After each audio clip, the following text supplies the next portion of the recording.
Guys আসসালামু আলাইকুম, welcome to my another new video.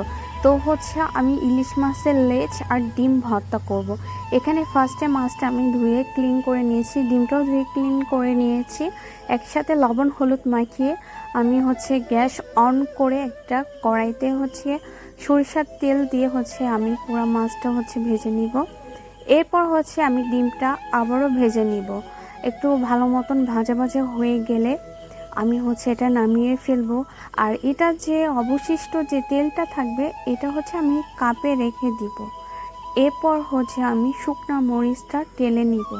কারণ শুকনা মরিচটা আমি তেল দিয়ে টালবো না, কারণ অনেক সময় হয় কি এই মরিচগুলো মতে যায়, তখন এগুলো ভর্তা করতে গেলে ওইটা ভালো মতন ফিনিশিং হয় না। তো এখানে পেঁয়াজ আর লবণ আর ধনে পাতাটা আমি পরে দিব। আমি লবণ হলুদ দিয়ে শুকনো মরিচ দিয়ে ভালো মতন আর সরিষার তেল দিয়ে মাখিয়ে নিচ্ছি, যে ভালো মতন মাখাটা ভালো হবে। এরপর আমি ধনে পাতা মিক্সড করলাম, একটু পরিমাণ মতন লবণ মিক্সড করলাম, আর যে আমার অবশিষ্ট যে ইলিশ ভাজার যে তেলটা ছিল ওইটা আমি লাস্ট ফিনিশিংয়ে দিয়ে দেবো। আর আচ্ছা, লাস্ট ফিনিশিংয়ে আপনি একটু লেবু দিবেন। তো দেখেন ভর্তাটা অনেক মজা।